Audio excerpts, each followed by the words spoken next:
Year question paper की series में 2011 से 2024 तक के सारे ही क्वेश्चंस हम सॉल्व करने वाले हैं। तो इस सीरीज में आपको मिलेंगे 2011 से 2024 तक के सारे ही सेट, ऑल सेट्स, यानी कंप्लीटली जितने भी आज तक पेपर हुए हैं वो सारे के सारे आपको सॉल्व करवाने वाला हूँ। जब से सीटेट होना स्टार्ट हुआ है, 2011 में पहला सीटेट हुआ था, 2011 के जून के महीने में, तब से लेके और जुलाई 2024 तक के क्वेश्चंस पेपर मैं आपको यहाँ पर सॉल्व करवाने वाला हूँ इसी चैनल पर, यहीं पर।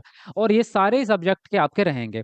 तो इन क्वेश्चंस में हम केवल क्वेश्चंस का आंसर नहीं करेंगे, बल्कि उसको समझ करके कॉन्सेप्चुअल तरीके से चलेंगे। एक एक टैगवर्ड, एक एक ट्रिक्स, और कहाँ से प्रश्न बन रहा है, कौन सी थ्योरी से, कौन से सिद्धांत से, कौन से टॉपिक से बार बार रिपीट क्वेश्चन होते हैं, वो सारी की सारी कहानी आपको समझा के चलूंगा, सारा कॉन्सेप्ट। यानी कि आपकी एक नंबर तैयारी हो जाएगी जबरदस्त वाली। अगर ये कंप्लीट सीरीज आप देखते हैं तो सीटेट पास करने से आपको कोई नहीं रोक सकता। कंप्लीटली आपका 101% गारंटी है कि सीटेट आपका निकलेगा ही निकलेगा। और इस चैनल पर मैं आपको बेहतरीन तैयारी करवा रहा हूँ, सारी क्लासेस आपको मिल रही है, सारे सब्जेक्ट की। थ्योरी क्लासेस अलग हैं, क्वेश्चंस वाली क्लासेस अलग हैं, उसके अलावा मैराथन क्लासेस अलग हैं, प्रैक्टिस आपको बाद में अलग से कराई जा रही है। तो इतनी जबरदस्त तैयारी आपको कहाँ मिलेगी बताओ। तो इसलिए सब लोग जो है चैनल को सब्सक्राइब कर लो, जो भी नए हैं जल्दी से चैनल को सब्सक्राइब कर लो, कोई पैसे नहीं लग रहे, फ्री है। जल्दी सब्सक्राइब करो और तैयारी करो अपनी बेहतरीन भयंकर वाली। जो लोग लाइव जुड़ चुके हैं वो मुझे कमेंट करके बता दो कि वॉइस वगैरह आप तक ठीक ठाक पहुंच रही है और वीडियो ठीक चल रहा है। उसके बाद में करते हैं आपका कंटिन्यू आगे। जी, और एक बार वीडियो को लाइक और कर दो, जल्दी से कमेंट को नीचे करके लाइक कर दो। उसके अलावा जितने भी आपको देखने होंगे आपके क्लासेस वगैरह, तो आप यूट्यूब पे सर्च कर लेंगे CTET previous year question paper, तो आपके सामने जितने भी प्रीवियस ईयर क्वेश्चन पेपर की क्लासेस होंगी वो सारी ही आ जाएंगी, ठीक है। और आपको देखनी होगी अगर थ्योरी क्लासेस, तो आपको सर्च करना है सीटेट बाई शादाब आलम, तो सीटेट बाई शादाब आलम लिखेंगे, सारी क्लासेस आपकी थ्योरी वाली यहाँ पर आ जाएंगी, ठीक है। और रही बात नोट्स की, तो नोट्स मिलेंगे आपको ऐप पे, ये ऐसे टीचर अकेडमी ऐप है, प्ले स्टोर से डाउनलोड कर लेना। यहाँ आपको प्ले स्टोर पर जो ऐप मिलेगा इसको डाउनलोड करके इन नोट्स पर कल को ऑफर निकलने वाला है। कल है 9 तारीख, 9 अक्टूबर को, दुर्गा पूजा के दिन 9 अक्टूबर को शाम को 4 बजे आपका ऑफर निकलेगा, कुछ ही घंटों के लिए। तो जितना ऑफर आपको पहले दिया था उससे भी बड़ा ऑफर इस बार मिलेगा, उससे ज्यादा डिस्काउंट मिलेगा और कम से कम प्राइस में आपको मिल जाएंगे नोट्स। तो कल 4 बजे रेडी रहना भाई, जिसने नोट्स नहीं लिए वो कल ले लेना, ठीक है। अच्छा, मैं एक बार जो है आपकी वीडियो शेयर कर दूं, शायद मैंने टेलीग्राम पे शेयर नहीं की है अभी। और जो लोग टेलीग्राम पे ऐड नहीं है वो ऐड ऐड हो जाओ भाई, ठीक है।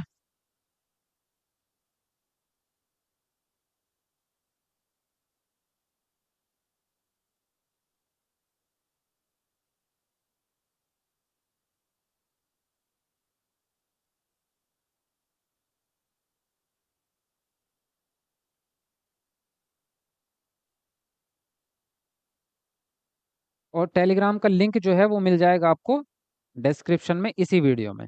तो इसके नीचे ही डिस्क्रिप्शन में लिंक है, वहां से जो है आप इसको ज्वाइन कर लो और आपको सारी क्लासेस मिलती रहेंगी, ठीक है। जी, करें शुरू अपनी क्लास हम। तो यहाँ पर जो है आपकी क्लास शुरू होती है। हाँ जी।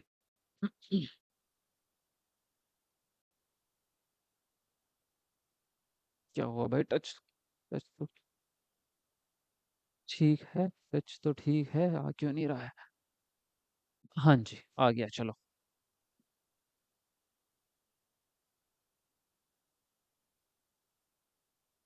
चलिए, तो आज का पहला प्रश्न आपके सामने आ चुका है और यहाँ पे लिखा हुआ है आपका, कौन सा उपकरण समक्रमिक और अतुल्यकालिक ऑनलाइन शिक्षण अवसरों को की उपलब्धता देता है। तो पहला ऑप्शन है पाठ्य पुस्तकें, दूसरा ऑप्शन है आपका रेल यात्रा टिकट, तीसरा है टेलीविजन और चौथा ऑप्शन है पेड लेट। तो आप लोग अपना आंसर कमेंट में लिखते रहेंगे, उसके बाद हम डिस्कस करते हुए आगे बढ़ते जाएंगे, ठीक है। तो सबसे पहले आप लोग अपना आंसर देंगे कमेंट में। चलो जल्दी से फटाफट से।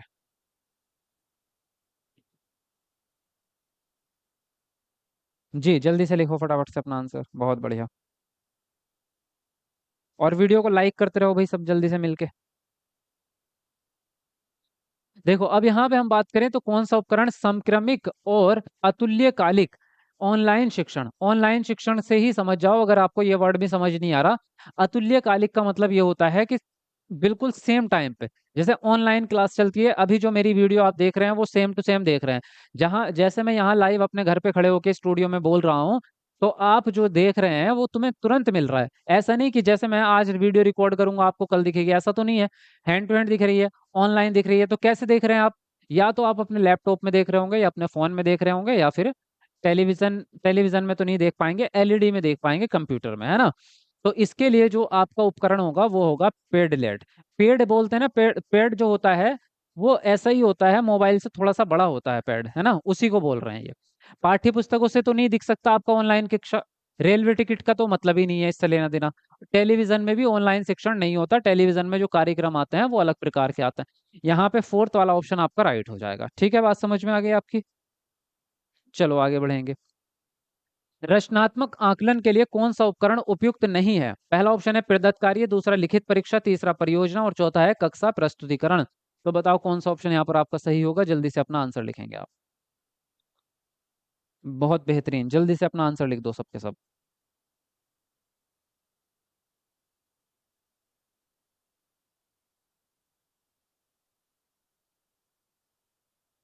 देखो अब यहाँ पे समझें, तो रचनात्मक आकलन में कौन सा उपकरण काम नहीं आएगा? प्रदत्त कार्य आ जाएगा, यस। लिखित परीक्षा आएगी, नहीं आएगी, क्योंकि लिखित परीक्षा में कोई एक्टिविटी नहीं होती। और लिखित परीक्षा जो ली जाती है वो आपकी रचनात्मक में नहीं, योगात्मक आकलन में ली जाती है। ठीक है। परियोजना कार्य में बच्चा आपका साथ में मिलजुल के काम कर लेगा। कक्षा में कोई प्रेजेंटेशन आप कर रहे हैं, किसी टॉपिक पे प्रैक्टिकल कर रहे हैं, उसमें आपका बच्चा एक्टिव हो जाएगा। लिखित परीक्षा में बच्चा आपके केवल जो सवाल आपने दिए हैं उसी के आधार पे आपका अपना आंसर दे सकता है, उससे हटके कुछ भी नहीं लिख सकता, है ना। जो प्रश्न आप पूछोगे उसी का उत्तर दे पाएगा, और वो भी लिमिटेशन में, कि 4 लाइन में उत्तर देना है या 10 लाइन में देना है, लॉन्ग आंसर है या शॉर्ट आंसर है, उसके हिसाब से ही। तो अलग से अपना दिमाग लगाने की क्षमता नहीं मिल रही यहाँ पर, इसलिए ये रचनात्मकता में नहीं आता, बाकी सब रचनात्मकता में आ जाएंगे आपके। ठीक है, बात समझ में आई आपको। चलो, अगला प्रश्न है आपका, भाषा शिक्षण के लिए प्रतिदिन काम में आने वाली सामग्री का प्रयोग करना क्या कहलाता है? पहला ऑप्शन है वास्तविक वस्तुएं, जिसको बोलते हैं रियलिया। दूसरा है भाषा खेल, तीसरा शिक्षण सामग्री और फोर्थ है आपका पाठ्य सामग्री। तो चलो लिखो अपना आंसर कौन सा सही होगा, जल्दी बताओ अपना आंसर। हाँ जी। प्रदत्त कार्य क्या होता है? प्रदत्त कार्य होता है असाइनमेंट। जैसे कोई टॉपिक मिलता है ना आपको, टीचर आपको एक टॉपिक देता है कि इस पे आपको अपना जो है फाइल बनाओ। फाइल बनाते हैं ना आप, तो उसमें भी आपके पास में छूट होती है कि आप अपने विचारों की प्रस्तुति उसमें कर सकते हैं, रिटर्न वर्क में। समझ आई बात। ऑल सब्जेक्ट पे टाइम दीजिए, ऑल सब्जेक्ट का टाइम आपका अलग अलग है, शायद आपको पता नहीं चला होगा। मैं अभी एक टाइम टेबल की वीडियो अलग से बना दूंगा ताकि आपको सबको पता चल जाए टाइम टेबल, है ना। वैसे आपका इसका जो टाइम टेबल रहेगा हिंदी का, वो 5 बजे, डेली 5 बजे ही हिंदी की क्लास होती है आपकी, तो इसका टाइम टेबल यही है आपका फिक्स। ठीक है। तो ये तो आप नोट करके रखो इसको, हिंदी की क्लास डेली कब होगी आपकी? 5 बजे डेली हिंदी की क्लास होगी। सीडीपी की क्लास आपकी कब होगी? 3 बजे होगी। ठीक है। एसएसपी की कब होगी? आपकी 7 बजे होगी। तो सारे टाइम फिक्स हैं पहले से ही आपके। देखो, प्रतिदिन काम आने वाली जो सामग्री होती है वो होती है जो हमारे दैनिक जीवन में इस्तेमाल हो रही है, वो सामग्री। और जो हमारे दैनिक जीवन में इस्तेमाल हो रही है उस सामग्री को क्या कहेंगे हम? उसको कहते हैं वास्तविक सामग्री, यानी कि रियलिया। रियलिया वाला कॉन्सेप्ट मैंने शायद आपको कल भी समझाया था। ऐसी सामग्री जो हमारे प्रतिदिन घर में काम आती है। जैसे मान लीजिए बच्चे को आपको पढ़ाना है कि चम्मच क्या होता है, तो एक तरीका तो यह है कि चम्मच का फोटो दिखा दो आप, या तो फोन में दिखा दो, या फिर चार्ट पेपर पे छपा होता है वहां पे दिखा दो, या फिर आप अपने घर की किचन से चम्मच उठा के असलियत में ही ले जाते हैं कि ये रहा चम्मच भाई, इसे चम्मच कहते हैं। दूसरी बात, बच्चे को पढ़ाना है ए फॉर एप्पल, यानी सेब होता क्या है, बच्चों को ये सिखाना है सेब। तो या तो फ्लैश कार्ड से सिखा दो, या फिर बच्चे को तस्वीर दिखा दो सेब की, या फिर एक काम करेंगे कि बाजार से भैया ठेला लगा हुआ था सेब का, आप सेब खरीद के वास्तविक असली सेब ले गए, लो बच्चों इसे सेब कहते हैं, लो खा के भी देख लो। तो ये जो असली ले जाते हो ना आप, वास्तविक चीज, उसको कहते हैं रियलिया। और प्रतिदिन के काम में जो चीज आ रही है भाई, वो तो वास्तविक ही होगी, है ना। भाषा खेल तो आएगा नहीं। शिक्षण सामग्री कह सकते हैं। टीचिंग एड्स जो होते हैं वो हमारे दैनिक जीवन में थोड़ा काम आते हैं। खुद बताओ, आपके इस तरह से कार्ड बना लेते हैं आप बच्चों के लिए, है ना, होते हैं इस तरह के कार्ड, तो क्या है आपके दैनिक जीवन में काम आ रहे हैं? नहीं आ रहे। लेंस ले जाते हैं आप बच्चों को ऐसे, जिससे बड़ा दिख जाता है, क्या आप डेली यूज कर रहे हैं उसका? कौन कर रहा है डेली यूज? कक्षा में टीएलएम जो यूज होता है आपके दैनिक जीवन में थोड़ी हो रहा है। लेकिन इसने यही पूछा है कि आपके दैनिक जीवन में कौन सी चीज यूज हो रही है। तो आंसर जो राइट हो जाएगा आपका, पहला ऑप्शन राइट हो जाएगा। समझ आई बात की नहीं आई, बताओ, यस और नो। चलो आगे बढ़ेंगे। क्या कह रहे हो सर, नोट्स ओपन नहीं हो रहा है इंग्लिश पेडागोजी का? भाई आपके फोन से डिलीट हो गया होगा ये तो, या फिर आपके नेटवर्क में प्रॉब्लम होगी। दोबारा से आप नेट ऑन करके, एक बार नेट बंद करो, दोबारा नेट ऑन करो, फिर चालू उसको देख लो करके, ठीक है। क्योंकि अगर प्रॉब्लम होगी तो हर किसी के साथ प्रॉब्लम होगी, एक के साथ नहीं होगी। ऐप में अगर मेरी तरफ से प्रॉब्लम होगी तो सबके साथ होगी, किसी एक के नहीं। अगर आपके अकेले के साथ हो रही है तो इसका मतलब आपके फोन में दिक्कत हुई है। समझ में आई बात?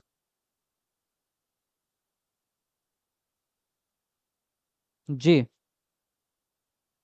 बहुत बढ़िया। चलो वीडियो को लाइक करो, 500 होने वाले हैं लाइक्स हमारे, तो एक बार कमेंट को नीचे करके लाइक कर दो सब लोग, जल्दी से, फटाफट से। जल्दी एक बार वीडियो को कमेंट को नीचे करो और लाइक कर दो जल्दी से। क्या कहा? भारत की शिक्षा नीति में त्रिभाषा सूत्र किसे समुन्नत करता है? बहुभाषा शिक्षा को, एक भाषिक शिक्षा को, या हिंदी पर मुख्य बल देते हुए द्विभाषिक शिक्षा, या मातृभाषा आधारित बहुभाषावाद? तो बताओ कौन सा ऑप्शन सही होगा, जल्दी से अपना आंसर बताएंगे आप। चलो फटाफट से लिखेंगे अपना आंसर आप। बहुत बेहतरीन।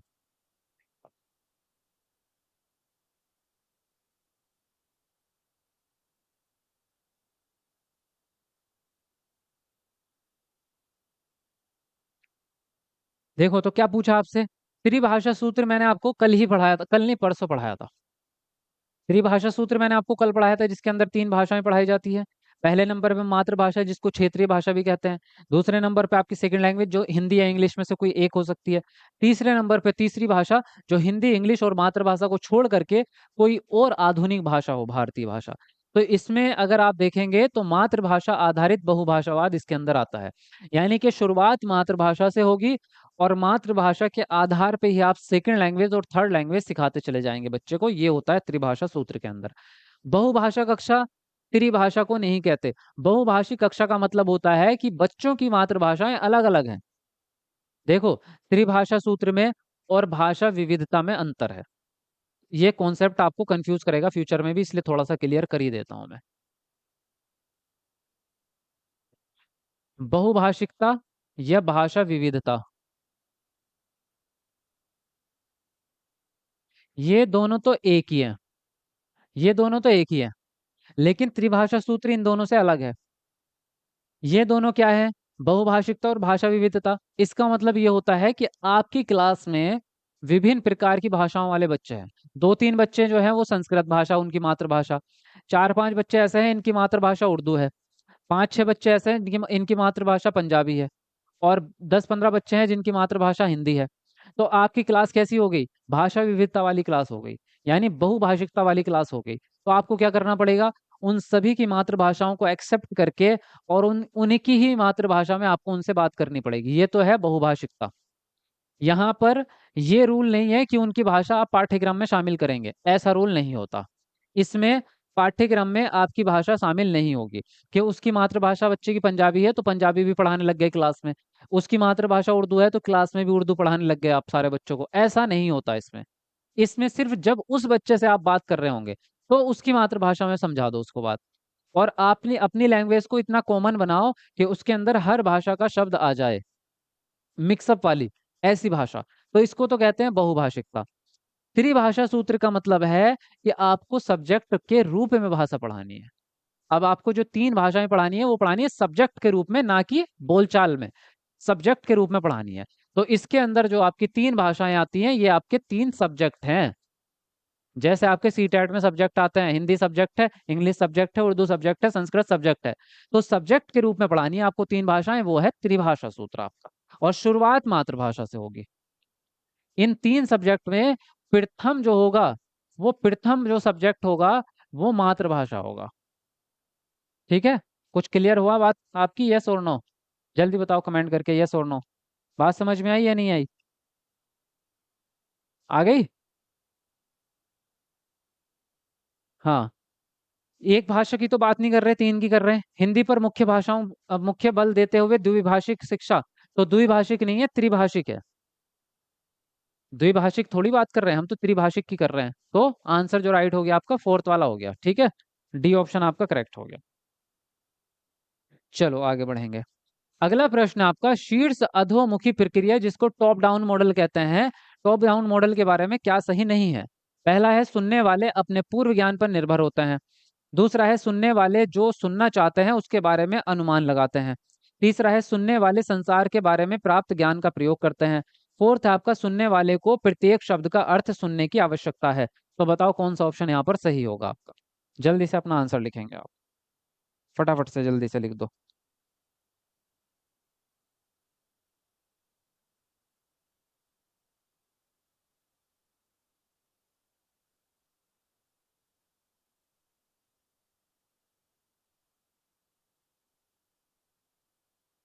जी, देखो अब क्या कहा इसने।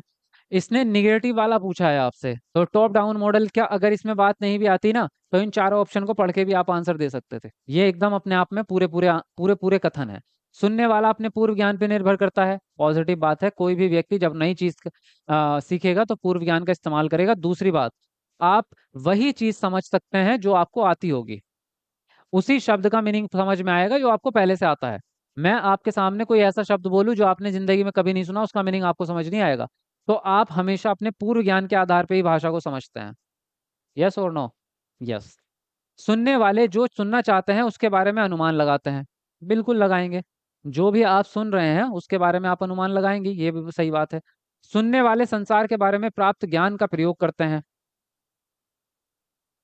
सुनने वाले संसार के बारे में जो उन्हें ज्ञान प्राप्त है उसका प्रयोग करते हैं, ये भी सही बात है। यानी कि जब वो कोई बात सुन रहे हैं किसी सामने वाले व्यक्ति की, या भाषण सुन रहे हैं या किसी की रिकॉर्डिंग सुन रहे हैं, तो उन्हें जो नॉलेज है उस नॉलेज का इस्तेमाल करेंगे। संसार का ज्ञान का मतलब यह है कि आपके समाज के बारे में जो आपको ज्ञान है उसका इस्तेमाल आप करेंगे। सुनने वाले को प्रत्येक शब्द का अर्थ सुनने की आवश्यकता है, ऐसा नहीं है।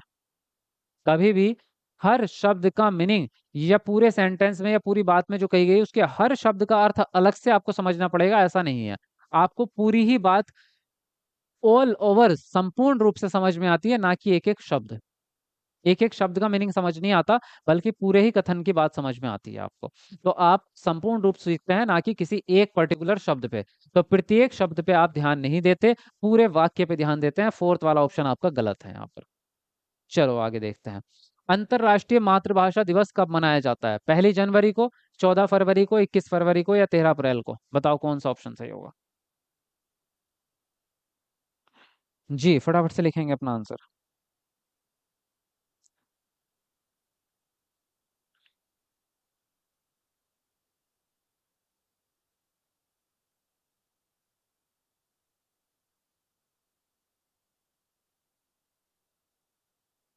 हाँ जी, तो अंतरराष्ट्रीय मातृभाषा दिवस जो मनाया जाता है वो 21 फरवरी को मनाया जाता है, ठीक है। तो इसमें शुरू की ही दो संख्याएं, 2, 1, 2। बात समझ में आई? ठीक है। तो 21 फरवरी याद रहेगा आपको? है, 14 फरवरी तो याद रहता ही होगा, है ना? 7 फरवरी, फिर 14 फरवरी, फिर 7 या 21 फरवरी। अब तो याद रह जाएगा, है ना? 7 फरवरी को कौन सा डे होता है बताओ? मुझे तो पता नहीं है वैसे। ऐसे ही होगा, कोई चॉकलेट डे होगा या हक डे होगा या पग डे होगा यही कोई सा होगा, है ना? बताओ, मुझे नहीं पता वैसे। तो ये पता है मुझे, इसको 14 फरवरी को वैलेंटाइन डे होता है शायद, ऐसा कुछ। तो 21 फरवरी को क्या हो जाएगा आपका? अंतरराष्ट्रीय मातृभाषा दिवस हो जाएगा, ठीक है। अगला प्रश्न है, ईमेल के उस प्रकार की पहचान करिए जो आप अपने उस सहयोगी को लिखना चाहेंगे जो आपका मित्र भी है। तो अनौपचारिक होगा, औपचारिक होगा, व्यापार संबंधी होगा, या लिखी पढ़ी यानी करस्पोंडेंस व्यवहार होगा आपका, बताएंगे। पत्र व्यवहार, कौन सा ऑप्शन सही होगा यहाँ पर आपका? चलो जल्दी से लिखो फटाफट से। हाँ जी। लिखो जल्दी से अपना आंसर।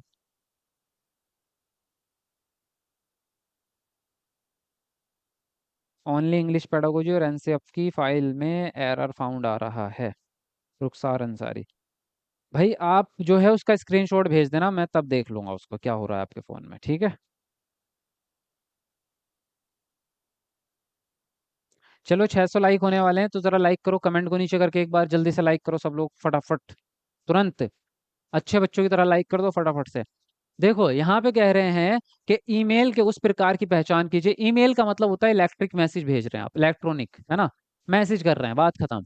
तो ऐसा जो आप अपने उस सहयोगी को लिखना चाहते हैं जो आपका मित्र भी है।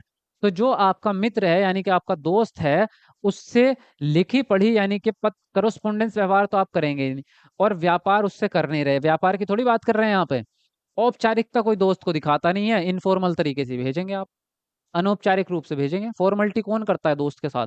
मेरे प्रिय मित्र, हम आपसे निवेदन करते हैं कि प्लीज आप मेरे घर आने की कृपा करें, मुझे आपकी, ऐसे लिखेंगे, ऐसे लिखेंगे, ओए कहाँ है बे तू, चल घर को आ जल्दी से, है ना? कौन कौन लिखेगा ऐसे, कहाँ है तू? तो औपचारिकता नहीं होती, इनफॉर्मल यानी अनौपचारिक रूप से। तो यहाँ पर जो है आपका पहला ऑप्शन सही हो जाएगा। अगला प्रश्न है, विद्यार्थियों के अधिगम और समझ में स्पष्टता लाने के लिए समूची शिक्षण अधिगम प्रक्रिया के दौरान किया जाने वाला आकलन क्या है?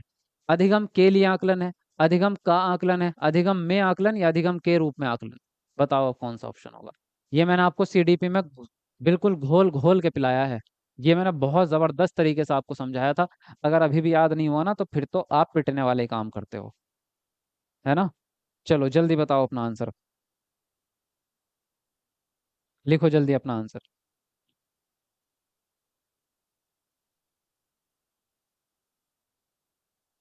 बढ़िया। जी, लिखते रहो अपना आंसर, लिखते रहो सबके सब। जी, अब देखो यहाँ पे क्या कह रहे हैं ये, अधिगम और समझ में स्पष्टता लाने के लिए समूची शिक्षण अधिगम प्रक्रिया के दौरान, जब आप शिक्षण के दौरान आकलन करते हैं तो उस आकलन को क्या कहा जाता है आपके? उस आकलन को कहा जाता है अधिगम के लिए आकलन। क्या कहा जाएगा? अधिगम के लिए आकलन। अधिगम का आकलन तब होता है जब आप पढ़ाने के बाद आकलन करते हैं, यानी जो साल के अंत में या 6 महीने के बाद आकलन होता है, योगात्मक वाले को कहते हैं अधिगम का आकलन। अधिगम के रूप में आकलन जो होता है, ये होता है आपका स्वयं आकलन, जब आप स्वयं का खुद का आकलन कर रहे हैं, ये है योगात्मक वाला, ठीक है। और अधिगम में आकलन होता है जब आप, अधिगम में आकलन भी इस तरह से होता है कि बीच में आप आकलन कर रहे हैं पढ़ाने के बीच में, लेकिन उसका उद्देश्य आगे का नहीं होता कि हम उसमें सुधार करेंगे आगे या कुछ ऐसा करेंगे। और ये अधिगम में आकलन एक्चुअल में सिर्फ क्वेश्चंस में बनाया गया है, असल में होता ही नहीं है। असल में ये तीन ही है बस आपके, अधिगम के रूप में, अधिगम का और अधिगम के लिए तीन ही होते हैं, चौथा होता ही नहीं है आपका। तो तीन ही होते हैं सिर्फ, तो पहला ऑप्शन यहाँ पर आपका राइट हो जाएगा, ठीक है।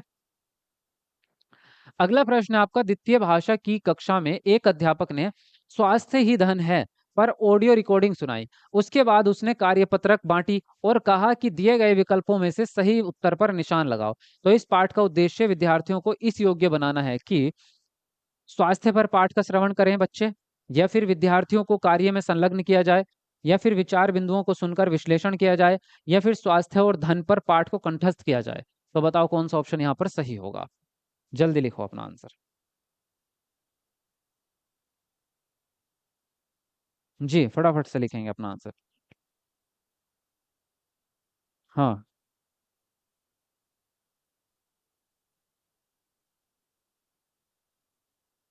बहुत दूर हैं आप, कैसे पीटेंगे?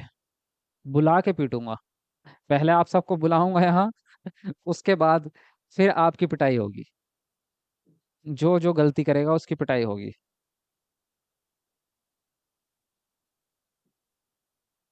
देखो अब क्या पूछा आपसे, यहाँ पे पहले क्या काम कर रहे हैं आप? पहले स्वास्थ्य ही धन है इस पे सुना रहे हैं वीडियो ऑडियो रिकॉर्डिंग। तो पहले तो बच्चे को क्या सुनाया? रिकॉर्डिंग सुनाई है। तो सबसे पहला ध्यान बच्चे का कहाँ जाएगा? पहला कौशल कौन सा इस्तेमाल होगा? श्रवण कौशल इस्तेमाल होगा इसमें, है ना? फिर उसके बाद में उनको एक वर्कशीट पे कहा कि जो भी विकल्प दिए गए हैं उस पे उत्तर पे निशान लगाओ। यानी कि अब उनके सुनने का ही आकलन हो रहा है। अगर उन्होंने ध्यान से बात को सुना होगा तो वो विकल्प पे सही निशान लगा पाएंगे। अगर ध्यान से सुना ही नहीं होगा तो गलत उत्तर देंगे। तो विश्लेषण किस चीज का हो रहा है? सुनने का ही हो रहा है। तो यहाँ पे अगर आप देखेंगे तो ये क्या उद्देश्य है पाठ का? स्वास्थ्य, स्वास्थ्य उद्देश्य नहीं है। उद्देश्य है श्रवण कौशल बढ़ाना। विद्यार्थी को कार्य में संलग्न करना उद्देश्य है? नहीं।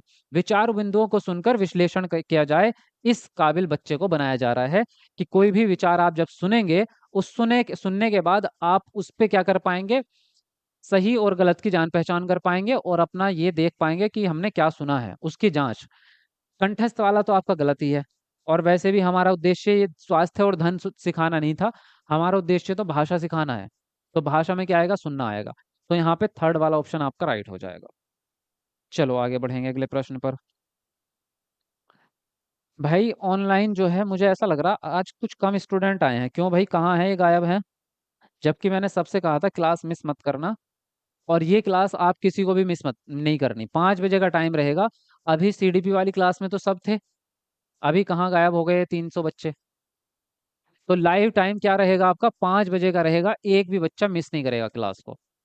और ये बात पक्की है कि जो आप लोग हैं, आप उन लोगों से हमेशा आगे रहेंगे जो लाइव नहीं आए हैं। ये बात तो सत्य है। अब वो लोग जो क्लास में आए ही नहीं, वो अगर मेरे से बाद में शिकायत करेंगे ना कि मेरा सीटेट नहीं निकला, मैं फेल हो गया, तो उनकी शिकायतें सुनने का फिर मैं बिल्कुल भी नहीं सुनूंगा। कोई हक नहीं है उनको शिकायत करने का। जब इतनी बढ़िया ज़बरदस्त क्लास चल रही है और वो घर बैठे हैं चुपचाप, तो फिर तो वो फेल ही होने हैं। तो इसलिए सबसे अभी कह रहा हूँ, एक भी क्लास मिस मत किया करो, पूरी क्लास ध्यानपूर्वक देखो। इतने नए-नए क्वेश्चंस, नई-नई कॉन्सेप्ट, सारी चीज़ें नई सीखने को मिल रही है, बढ़िया ज्ञान मिल रहा है, यही पेपर में आएगा। तो भाई पढ़ लो ना, फ्री में मिल रहा है तो। चलो अब देखेंगे क्या है। भाषा अधिगम में गलतियों के बारे में कौन सा कथन सही नहीं है? गलतियां भाषा अधिगम प्रक्रिया में अवरोध पैदा करती हैं। यह गलतियां हमेशा बुरी नहीं होती और अधिगम में मदद करती हैं। तीसरा, गलतियां अधिगम भाषा अधिगम प्रक्रिया का महत्वपूर्ण पहलू है। और फोर्थ है, गलतियां द्वितीय भाषा अर्जन की प्रक्रिया को समझने में मदद करती है। तो बताओ जरा कौन सा ऑप्शन सही होगा, जल्दी अपना आंसर लिखेंगे आप।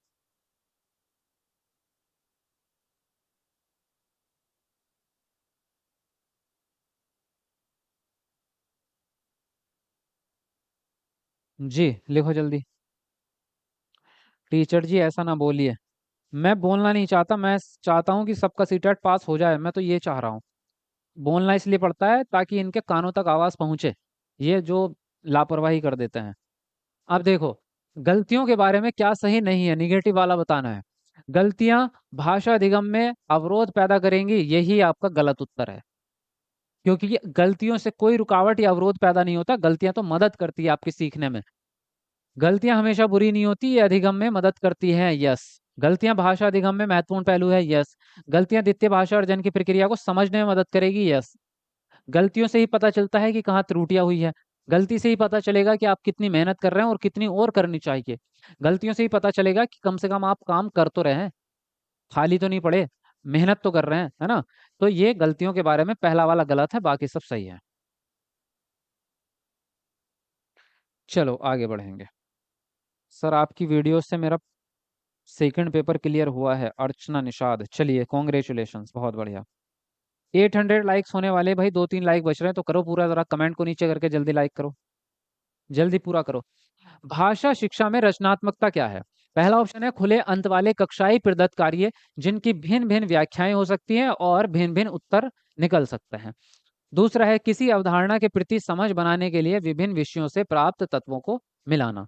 तीसरा है शिक्षण की नवीन विधियों का प्रयोग करते हुए कक्षाई गतिविधि। फोर्थ है आपका संप्रेषणात्मक भाषा शिक्षण का प्रयोग करते हुए कक्षा सामग्री। तो बताओ कौन सा ऑप्शन आपको ठीक लगता है, जल्दी अपना आंसर लिखेंगे आप। हाँ जी। सर मेरा एडमिशन अभी तक नहीं हुआ है सर, फॉर्म का टाइम चला गया है, फिर कब आएगा? फॉर्म तो अभी भरे जा रहे हैं, अभी कहाँ गया है अभी? अभी तो 16 अक्टूबर तक फॉर्म भरे जाएंगे आपके।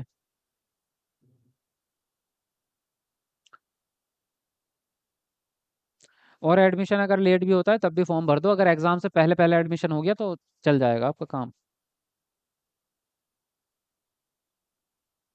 अब देखो क्या पूछा आपसे, रचनात्मकता किसमें, भाषा शिक्षण में रचनात्मकता क्या है? तो यहाँ पे दो ऑप्शन में आपको कंफ्यूजन होगा। देखो, संप्रेषणात्मक भाषा शिक्षण का प्रयोग करते हुए कक्षा सामग्री, तो कक्षा सामग्री तो रचनात्मकता हो नहीं सकती भाई, सामग्री अलग चीज है, रचनात्मकता अलग चीज है। और वैसे भी इसने तो विभिन्न प्रकार की सामग्री भी नहीं लिखा, कम से कम विभिन्न तो लिख देता। अब यहाँ पे बात करें, किसी अवधारणा के प्रति समझ बनाने के लिए विभिन्न विषयों से प्राप्त तत्वों को मिलाना। तो यहाँ रचनात्मकता का मतलब ये नहीं होता कि आप विभिन्न प्रकार के विषयों को आपस में मिलाएं। रचनात्मकता का मतलब होता है कि एक ही टॉपिक को पढ़ाते हुए विभिन्न प्रकार से पढ़ाएं, या एक ही प्रॉब्लम को सॉल्व करते हुए विभिन्न प्रकार के उत्तर आप दे सकें, या विभिन्न प्रकार से सोच सकें, अपना दिमाग विभिन्न प्रकार से लगा सकें। अब इन दो में एक दिक्कत थी, क्या दिक्कत थी? यहाँ कह रहे हैं नई विधियां, तो नवीन जो शब्द आया है ना, नवीन यानी कि नया नया, तो इससे हमें लगता है कि रचनात्मकता हो जाएगी।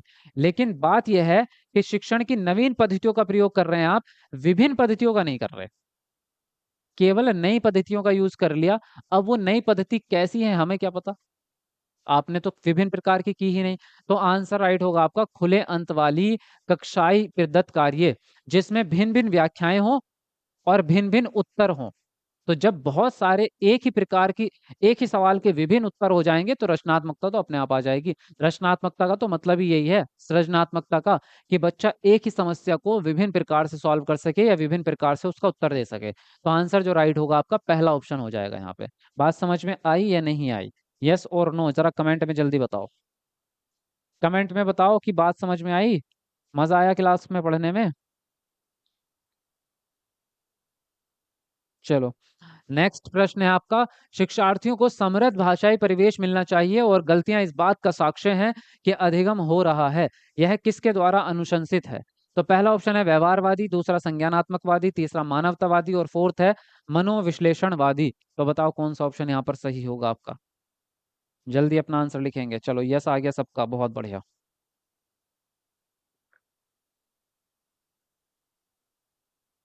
जी फटाफट लिखो। सर जी कल कितने में नोट्स मिलेगा? कल आपका नोट्स बहुत कम में मिल जाएगा आपको, 200 में मिल जाएगा कल को।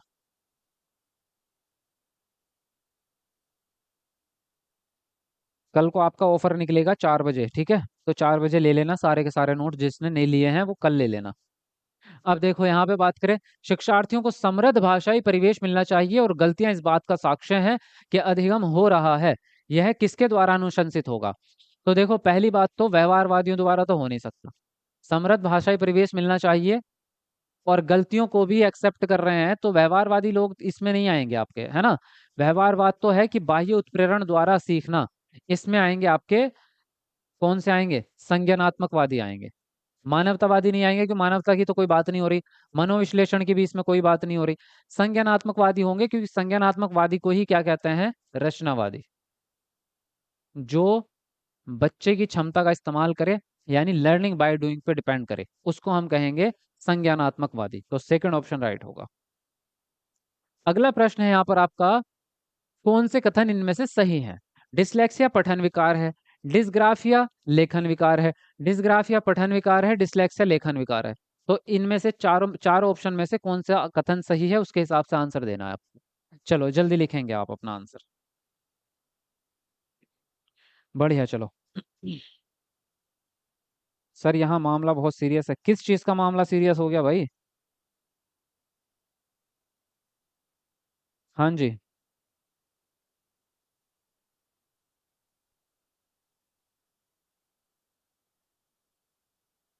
चलो जल्दी जल्दी वीडियो को लाइक भी करते रहो। नोट्स बहुत अच्छे हैं, आई सजेस्ट कि सब नोट्स में और सब नोट्स लें और सीटेट पास करें। वेरी गुड, बहुत बढ़िया। Thank you very much feedback के लिए। मुझे भी नोट्स चाहिए सर, पर मैं फ़ोन पे गूगल पे कुछ नहीं चलाती। तो आप किसी और से पेमेंट करवा सकते हो या साइबर कैफ़े वाले से पेमेंट करवा सकते हो। ठीक है, साइबर कैफ़े पे जाना, वो आपके फ़ोन में पेमेंट कर देगा, वहाँ से उसको कैश दे देना। देखो बात करें कौन सा कथन सही है। डिसलेक्सिया आपका पठन विकार है, यस। डिसग्राफिया लेखन विकार है, यस। ये दोनों उल्टे लिखे हैं, डिसग्राफिया हो नहीं सकता पठन, और डिसलेक्सिया। तो ए और बी सही हो जाएगा आपका, है ना? थर्ड ऑप्शन आपका राइट हो जाता है यहाँ पर। नेक्स्ट है, सरकारी विद्यालय की अध्यापिका रीता 7वीं कक्षा के विद्यार्थियों को अंग्रेजी पढ़ाने के लिए दृश्य उपकरण और भाषा खेल खिलाती है। रीता शिक्षण के किस सिद्धांत का अनुपालन कर रही है? पहला है स्वाभाविक प्रक्रिया का सिद्धांत, दूसरा है अभ्यास और आदत निर्माण का सिद्धांत, तीसरा अभिप्रेरणा और रुचि का सिद्धांत, फोर्थ है जीवन से संबद्धता का सिद्धांत। तो बताएंगे आप कौन सा ऑप्शन यहाँ पर आपका सही होगा? चलो जल्दी से लिखो अपना आंसर।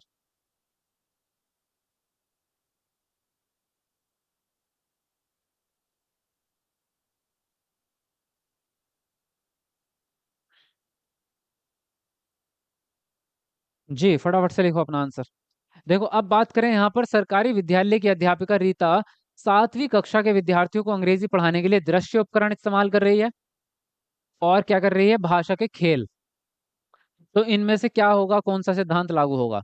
देखो जीवन से संबद्धता तो है नहीं। क्यों नहीं है? क्योंकि यहाँ पर कोई भी ऐसा बात इसने नहीं करी कि वो जो अपना गेम खिला रही है या जो भी पाठ पढ़ा रही है उसको दैनिक जीवन से जोड़ने की कोशिश कर रही है, ऐसा कहीं से कहीं तक भी हमें नहीं दिख रहा। है ना? दिख रहा है कहीं? नहीं दिख रहा। अगर यहाँ पे आता कि पाठ को पढ़ाते समय अध्यापिका उनके सामाजिक संदर्भ को जोड़ रही है और उनके समाज के उदाहरण प्रस्तुत कर रही है, तो तब हम कहते हैं दैनिक जीवन से जुड़ा है। ऐसा इसमें नहीं हो रहा है। स्वाभाविक प्रक्रिया है यहाँ। स्वाभाविक प्रक्रिया तब होती है जब भाषा का अर्जन होता है। जब भाषा का अर्जन होता है, तो यहाँ पे अर्जन है नहीं है। अभ्यास और आदत निर्माण हो रही है यहाँ पे। अभ्यास के जिक्र आया कहीं पे कि बार बार किसी को अभ्यास कराया जा रहा है, नहीं कराया जा रहा है। तो यहाँ होगा अभिप्रेरणा और रुचि का सिद्धांत। क्यों होगा? क्योंकि खेल में रुचि अपने आप से आ जाती है। हर बच्चे को खेलने में रुचि होती है, और जब रुचि आएगी तो अभिप्रेरणा तो भैया खुद आ जाएगी उसके पीछे पीछे चल के। अभिप्रेरणा तो उसकी सहेली है रुचि की। मोटिवेशन तो अपने आप आ जाएगा। जिस चीज में आपको इंटरेस्ट आ रहा होगा तो मोटिवेशन क्यों नहीं आएगा? तो यहाँ पे जो तरीका है वो है आपका थर्ड ऑप्शन में। क्लियर बात? चलो जी आगे बढ़ेंगे। उस लघु कथा को क्या कहेंगे जिसमें मुख्य पात्र पशु हैं और नैतिक मूल्यों को उभारते हैं? पहला ऑप्शन है फंतासी, दूसरा है आपका जंतु कथा, तीसरा है आपका विज्ञान फिक्शन, और फोर्थ है आपका यात्रा वृत्तांत। तो बताओ जरा कौन सा ऑप्शन सही होगा? आंसर जल्दी से अपना लिखेंगे सबके सब। बढ़िया, चलो जल्दी लिखते रहो अपना आंसर। चलो 900 लाइक्स होने वाले हैं, केवल 2 लाइक बच रहे हैं, तो जल्दी से पूरे करके आओ। बल्कि 1000 ही पूरे कर दो।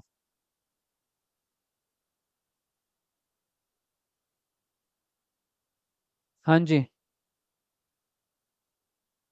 चलो जल्दी से एक बार कमेंट को डाउन करो और 1000 लाइक पूरे करो। सब लोग अच्छे बच्चों की तरह लाइक कर दो, जिसने नहीं किया। जल्दी करो। सर कल नोट्स कितने बजे मिलेगा? कल 4 बजे मिलेगा नोट्स। शाम को 4 बजे नोट्स मिलेगा, 4 PM। और कहाँ मिलेगा? ऐप पे मिलेगा, ठीक है। तो नोट्स ले लेना कल जिसे लेने हैं, क्योंकि और लेट करोगे तो सीटेट में फेल होगे फिर। लेट मत करो, अभी से पढ़ना तैयारी स्टार्ट करो। ये फिर अंत में जाके जो है दिमाग का दही बन जाता है। सर क्या पढूं? सर टाइम नहीं बचा। सर जी कौन सा सब्जेक्ट पढूं? ये बच रहा है अभी, तो वो बच रहा है। ये बाद में दिमाग की दही हो जाती है जब कम टाइम बचता है, इसलिए अभी से पढ़ लोगे तो बेहतर रहेगा। देखो यहाँ पे कहा लघु कथा आप सिखा रहे हैं जिसमें मुख्य पात्र एक जानवर है, यानी एनिमल है, यानी पशु है। तो कथा किसकी? जंतु की, यानी कि जंतु कथा। देखो अब फंतासी जो लिखा है उसको एक्चुअल में बोलते हैं फैंटेसी। ठीक है, क्या बोलते हैं? फैंटेसी। और फैंटेसी होती है काल्पनिक कहानी। जैसे ये उस पे आती है ना, हॉट स्टार पे जो फिल्में आती हैं उसकी। जैसे एक फिल्म आई थी अवतार, अंग्रेजों की, मतलब इंग्लिश फिल्म थी अवतार, हॉलीवुड वाली, जिसमें वो अवतार मूवी आपने सब देखी होगी। एक इंसान जो है दूसरी दुनिया में चला जाता है, उसका अलग ही प्रकार का इंसान बन जाता है। तो ये फैंटेसी फिल्में होती हैं जो काल्पनिक होती हैं। विज्ञान फिक्शन का मतलब है साइंस फिक्शन। साइंस फिक्शन फिल्में आप लोगों ने देखी होगी जिसमें रोबोट दिखाए जाते हैं, फ्यूचर दिखाया जाता है और बड़ी बड़ी मशीनें दिखाई जाती हैं, वो होती हैं। यात्रा वृत्तांत वो होती हैं जो ट्रैवलिंग पे आधारित हो। ट्रेवल के बारे में, आप कहीं पे घूमने गए थे उसके बारे में आपने कोई कहानी लिखी है। तो यहाँ पे सेकंड वाला ऑप्शन आपका राइट हो गया, ठीक है। चलो आगे बढ़ते हैं अगले प्रश्न पर। अगला प्रश्न है भाषा अर्जन और भाषा अधिगम में महत्वपूर्ण अंतर क्या है? भाषा की पाठ्य पुस्तक, दूसरा है भाषा सीखने सिखाने की पद्धति, तीसरा है भाषिक परिवेश की उपलब्धता, फोर्थ है भाषा का कठिनाई स्तर। तो बताओ जरा कौन सा ऑप्शन सही होगा आपका? जल्दी लिखो फटाफट से।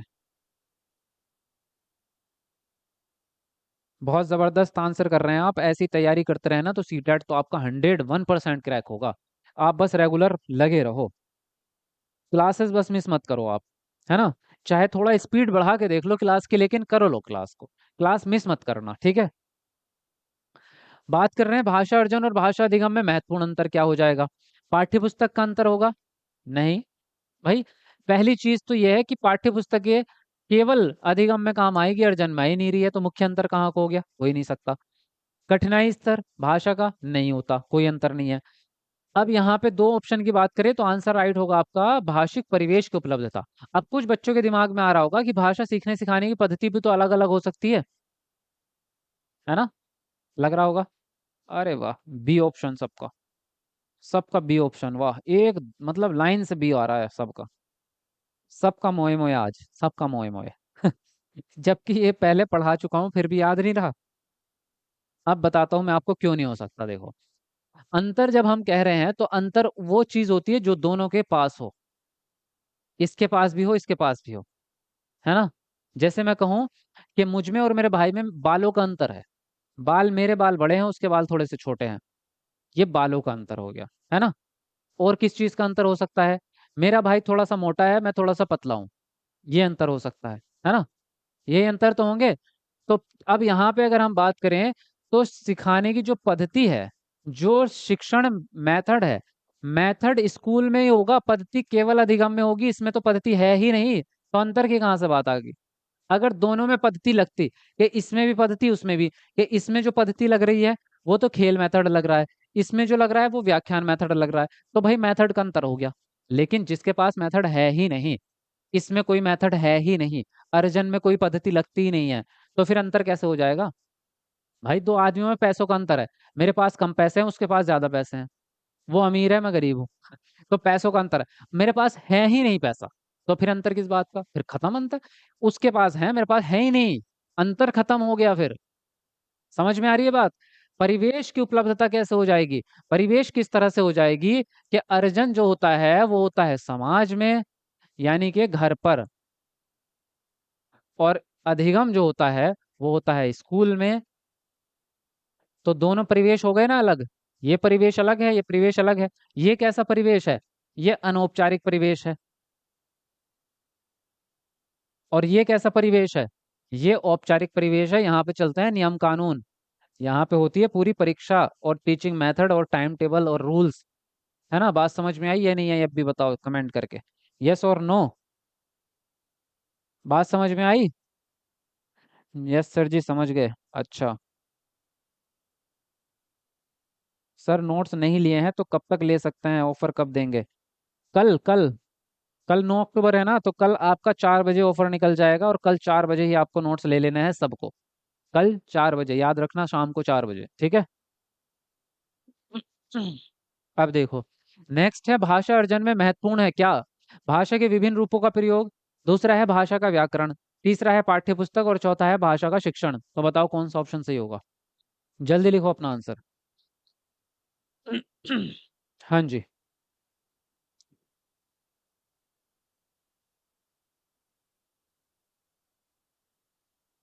टाइम टेबल, टाइम टेबल 5 बजे का है भाई, 5 बजे ये क्लास होती है आपकी डेली। ठीक। अब बताएं भाषा अर्जन में महत्वपूर्ण क्या है? भाषा के विभिन्न रूपों का प्रयोग, भाषा का व्याकरण, पाठ्य पुस्तक, शिक्षण। तो पहला ही ऑप्शन आपका राइट हो गया। कैसे हो गया देखो, शिक्षण जो होगा वो स्कूल में होगा, पाठ्य पुस्तक भी स्कूल में होगी, व्याकरण भी स्कूल में होगी, और जो चीज स्कूल में हो रही है वो कैसी है? वो अर्जन है ही नहीं, वो तो अधिगम हो जाएगा आपका। सिंपल बात है आपकी। होगा कि नहीं होगा? अर्जन तो सिर्फ घर पे होगा। तो विभिन्न प्रकार से इस्तेमाल कर सकते हैं आप अर्जन का इस्तेमाल। दुकान पे बच्चा कैसे भाषा का इस्तेमाल करेगा, घर पे कैसे करेगा, पड़ोसी के साथ कैसे करेगा, अर्जन का इस्तेमाल से रिलेशन है। तो पहला ऑप्शन आपका करेक्ट हो जाता है।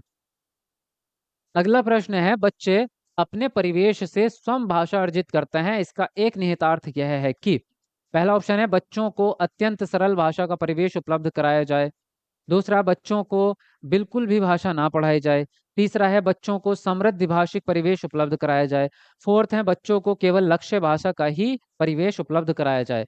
तो बताओ कौन सा ऑप्शन यहाँ पर सही होगा? जल्दी से अपना आंसर लिखेंगे आप।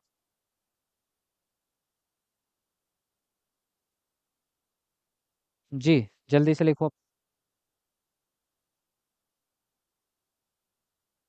बहुत बढ़िया आंसर कर रहे हो।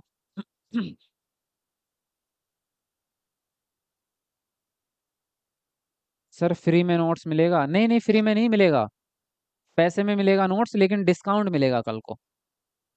नोट्स आपके पेड होते हैं। अब देखो, बात करें बच्चे अपने परिवेश से स्वयं भाषा अर्जित करते हैं, इसका निहितार्थ क्या है? इसका निहितार्थ यह है कि भैया परिवेश बढ़िया दो उसको। जब वो परिवेश से चीजें सीख रहा है तो उसको बढ़िया परिवेश उपलब्ध कराओ। और बढ़िया परिवेश कैसा होता है? समृद्ध भाषिक परिवेश होता है। अत्यंत सरल भाषा दे देंगे तो फिर तो वो बच्चा आगे बढ़ेगा ही नहीं कभी भी। बिल्कुल भी भाषा नहीं पढ़ाएंगे तो ऐसा भी नहीं कर सकते। केवल लक्ष्य भाषा पर ध्यान देंगे तो मातृभाषा कहाँ जाएगी फिर? तो इसलिए आप बच्चों को देंगे समृद्ध भाषिक परिवेश, यानी थर्ड ऑप्शन आपका यहाँ पर करेक्ट हो जाएगा। ठीक। नेक्स्ट है, अर्थ की गहनता को समझने में कौन सी पद्धति सर्वाधिक रूप से सहायक है? सस्वर पठन, मौन पठन, द्रुत पठन, या फिर धीमा पठन? तो बताओ कौन सा ऑप्शन सही होगा? जल्दी लिखो अपना आंसर।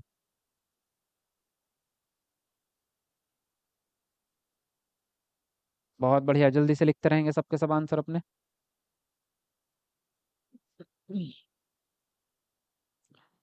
सर व्हाट्सएप पे मिलेगा नोट्स? नहीं नहीं, व्हाट्सएप पे नहीं मिलेगा नोट्स, आपको मिलेगा ऐप पे। देखो अब क्या कह रहे हैं। अर्थ की गहनता को समझने के लिए कौन सी पद्धति सर्वाधिक रूप से सहायक है? तो अर्थ की गहनता को जब आप पढ़ते हैं, अर्थ की गहनता को समझते हैं तो आप चुपचाप ही पढ़ते हैं बिना बोले, यानी मौन पठन होता है। सस्वर पठन तो बोल बोल के। द्रुत पठन जब आप किसी चीज को दोबारा से दोहरा रहे हो। धीमा पठन आपका जब स्लो स्लो पढ़ रहे हो। मौन पठन होता है चुपचाप पढ़ना, जब आप बहुत गहराई से मन से पढ़ते हैं तो चुपचाप ही रह के पढ़ते हैं। ठीक है। अगला प्रश्न है, शब्दों के अर्थ स्पष्ट करने की अपेक्षाकृत ज्यादा बेहतर पद्धति कौन सी है? पहला ऑप्शन है शिक्षण द्वारा स्वयं अर्थ स्पष्ट करना। दूसरा है वाक्य प्रयोग द्वारा बच्चों को अर्थ का अनुमान लगाने का अवसर देना। तीसरा है शब्दकोश देखना, और फोर्थ है आपका शब्दों की व्याख्या करना। तो बताओ आप कौन सा ऑप्शन सही होगा, जल्दी से अपना आंसर लिखेंगे आप।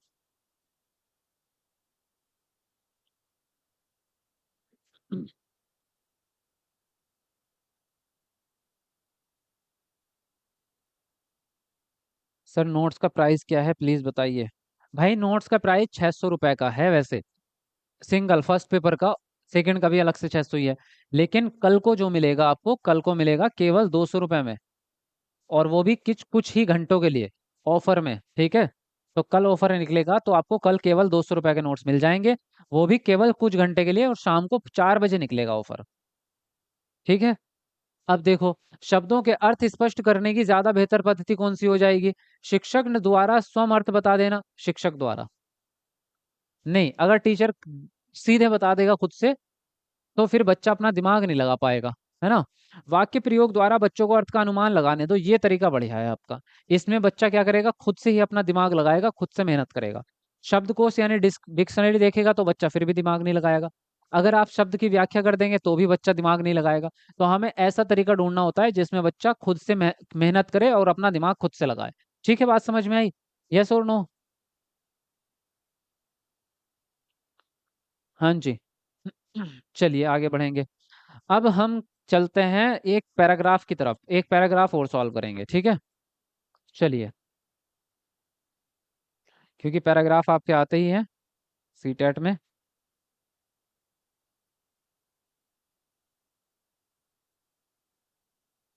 छोटा सा ही पैराग्राफ है लेकिन बहुत महत्वपूर्ण है।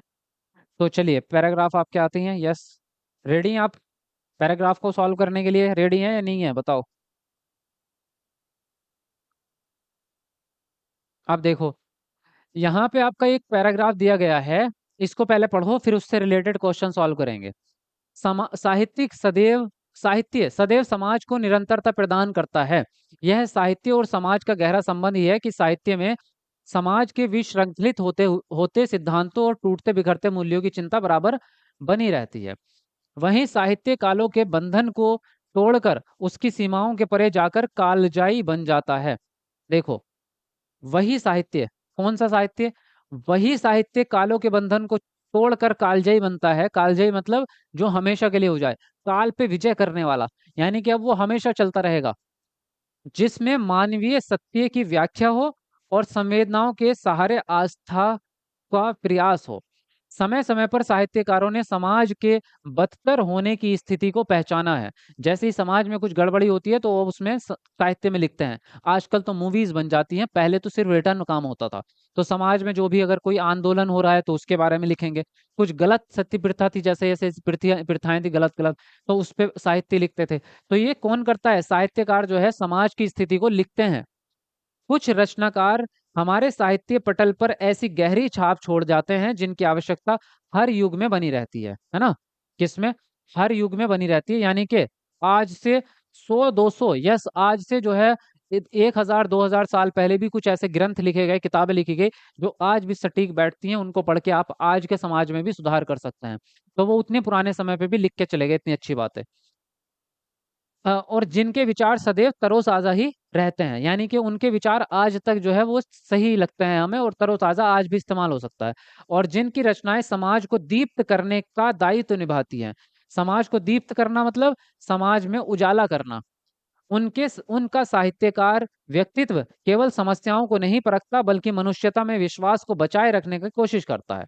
मनुष्यता को मनुष्य यानी कि इंसानियत में जो विश्वास है उसको बचाने की कोशिश भी करता है ये साहित्य। अब इससे रिलेटेड देखो, साहित्य के बारे में बात हुई है और साहित्यकारों के बात में बात हुई है, तो इससे रिलेटेड प्रश्न देखेंगे क्या पूछा गया है सवाल आपका, ठीक है। देखो, कौन सा साहित्य कालजयी साहित्य बन जाता है? जो पाठकों का मनोरंजन करे, या जो समाज का दर्पण हो, या जो मानवीय सत्य की व्याख्या करे, या जो बिखरते सिद्धांतों की चिंता करे। तो अब बताओ यहाँ पर कौन सा ऑप्शन सही होगा? अपना आंसर देंगे आप लोग जल्दी से, फटाफट से।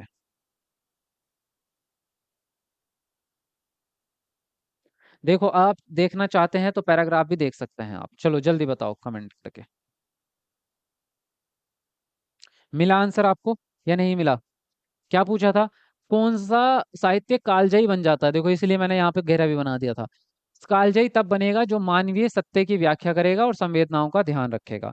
तो जो मानवीय सत्य की व्याख्या करेगा वो क्या बन जाएगा आपका? कालजयी साहित्य बन जाएगा। तो थर्ड ऑप्शन आपका राइट हो गया। सबके दिमाग में बी आ रहा था, बताओ। बी तो कहीं भी नहीं आया इसमें, कहाँ है दर्पण? बताओ कहाँ है लिखा हुआ है यहाँ पे दर्पण? बी आंसर कैसे दे दिया आप लोगों ने? चलो अगले प्रश्न पे आते हैं। कालजाई से तात्पर्य क्या है? जो काल विशेष में बंधा हुआ हो, या हर काल में प्रासंगिक हो, या काल विशेष की सही व्याख्या करता हो, या अल्प काल तक रहने वाला। तो बताएंगे आप कौन सा ऑप्शन सही होगा? लिखो जल्दी से अपना आंसर।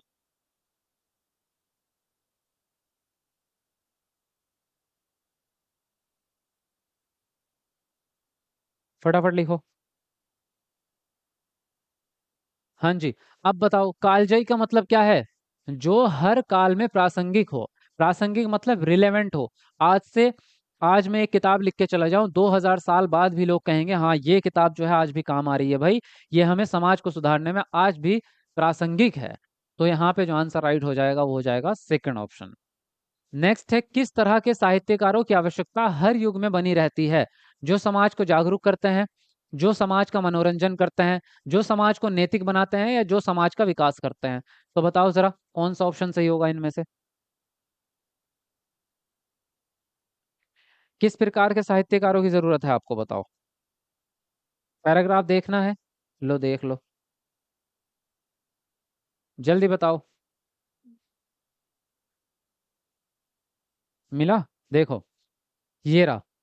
जिनकी हर युग में आवश्यकता बनी रहती है, ऐसे ऐसे रचनाकार जो हर युग में आवश्यकता है, इनके विचार सदैव तरोताजा रहेंगे, और इनकी रचनाएं समाज को दीप्त करेंगी। तो दीप्त करने का मतलब क्या हो गया आपका?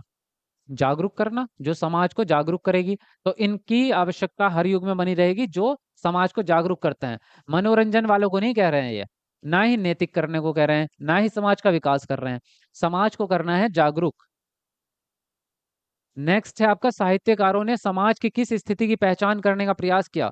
विकास की ओर अग्रसर समाज, या पतन की ओर जाता हुआ समाज, या उन्नतशील समाज, या बिखरता हुआ समाज। तो बताओ जरा कौन सा ऑप्शन सही होगा?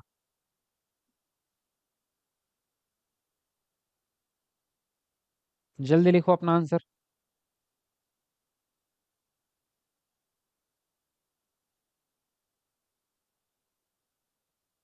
जी, तो यहाँ पे कह रहे हैं समाज की किस स्थिति की पहचान की है। अगर आप पैराग्राफ में लिखोगे तो वहां पे बदतर स्थिति दिखा गया है।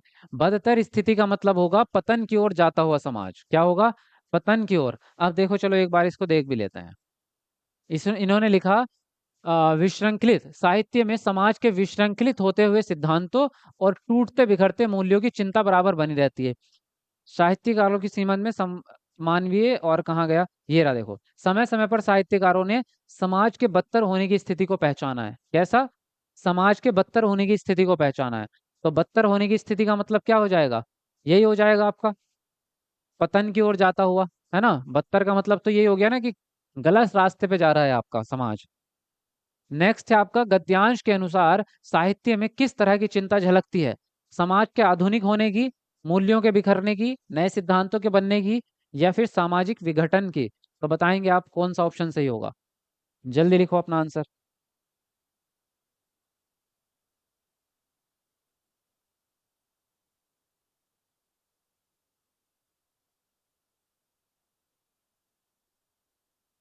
हाँ जी।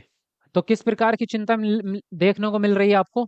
चिंता आधुनिक होने की है कि समाज ज्यादा आधुनिक हो गया? ऐसा नहीं है, मूल्यों को बिखरने की। आप आधुनिक कितने भी हो जाओ, लेकिन अपने जो संस्कार, अपने जो मूल्य और अपने जो कर्तव्य हैं, उनको नहीं छोड़ना। तो लोग उनको छोड़ देते हैं आधुनिक बनने के चक्कर में, अपने संस्कार भूल जाते हैं, अपने मूल्य भूल जाते हैं, बड़ों-छोटों की इज़्ज़त भूल जाते हैं। ये चीज़ भूलना, ये गलत है ना? तो इसकी चिंता उनको होती है। आधुनिक होने को मना नहीं कर रहे हैं वो। आप नई टेक्नोलॉजी पढ़ो, नई-नई किताबें पढ़ो, नए-नए आविष्कार करो, आप कंपनियों में बढ़िया-बढ़िया जॉब करो, कोई दिक्कत नहीं है। मूल्य खराब नहीं होने चाहिए, है ना? मूल्य बिखर जाएँगे तो चिंता की बात है। नेक्स्ट आपका विश्रृंखलित में प्रत्यय कौन-सा है? लित, ता, इत या खलित? तो बताएँगे कौन-सा प्रत्यय है? तोड़ो इसको बीच में से जल्दी से।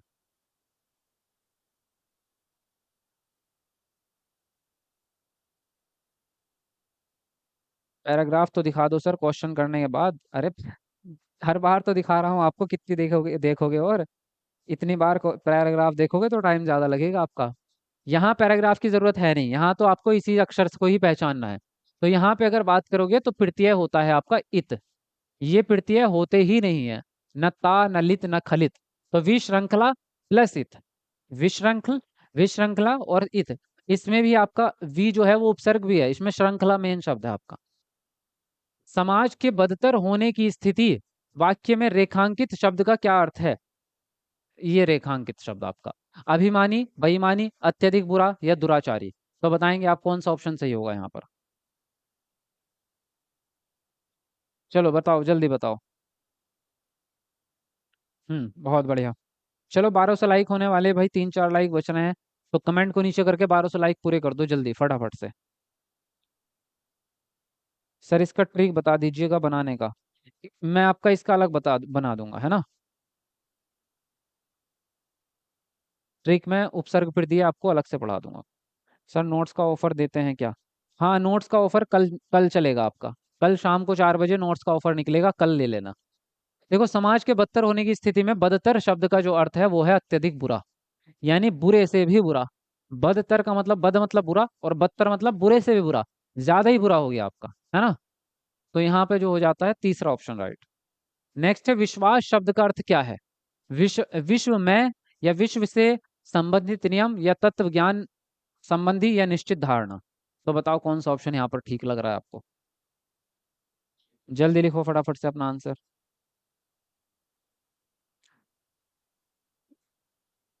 जी। देखो, विश्वास का मतलब है निश्चित धारणा। क्या हो जाएगा? निश्चित धारणा, है ना? विश्व में या विश्व से संबंधित नहीं है। विश्वास का मतलब ये होता है कि मुझे इस बात पे पूरी ही यकीन है। यानी आपकी जो धारणा है वो निश्चित है। ये नहीं बदल सकता, है ना? ये नहीं बदल सकता, दुनिया का कोई भी आदमी बदल जाए। तो निश्चित है उसके बारे में आप। समाज की को गति कौन प्रदान करता है? विज्ञान, तकनीकी विकास, शिक्षा या साहित्य? तो बताएंगे आप कौन सा ऑप्शन सही होगा? आप जल्दी बताओ अपना आंसर।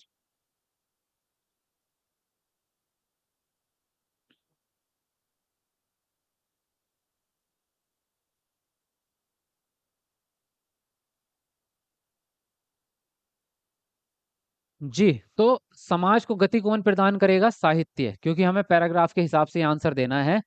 और वैसे भी समाज को गति प्रदान करने का काम करता भी साहित्य ही है। फोर्थ ऑप्शन यहाँ पर आपका राइट हो जाएगा, ठीक है?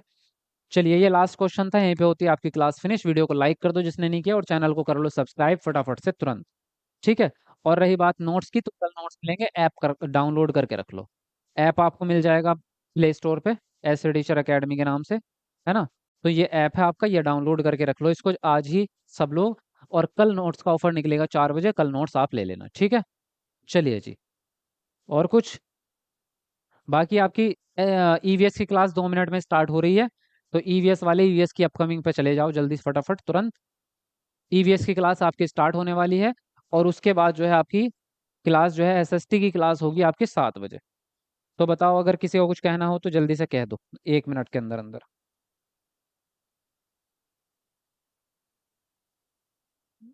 हाँ जी। नोटिफिकेशन नहीं आता मेरे पास? नहीं नहीं, नोटिफिकेशन देखो, बेल आइकन प्रेस है या नहीं है आपका चैनल पे? या फिर आप जो है वो ज्वाइन करके रखो ना, उसको, टेलीग्राम का लिंक दिया हुआ है डिस्क्रिप्शन में, वहां से उसको ज्वाइन करके रखो।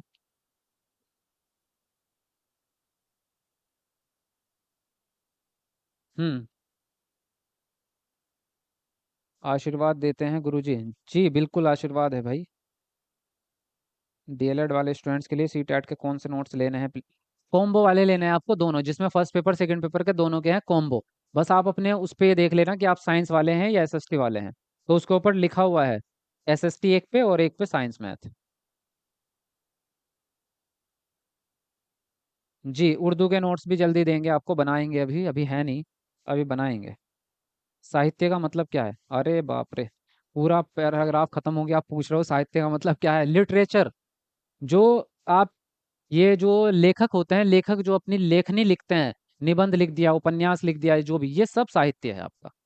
यानी रिटर्न में जो भी आपकी इन्फॉर्मेशन होती है, ठीक है। चलो ठीक है, ईवीएस की क्लास का टाइम हो गया, तो मिलते हैं आपको नेक्स्ट क्लास में। तब तक के लिए बाय बाय, टेक केयर।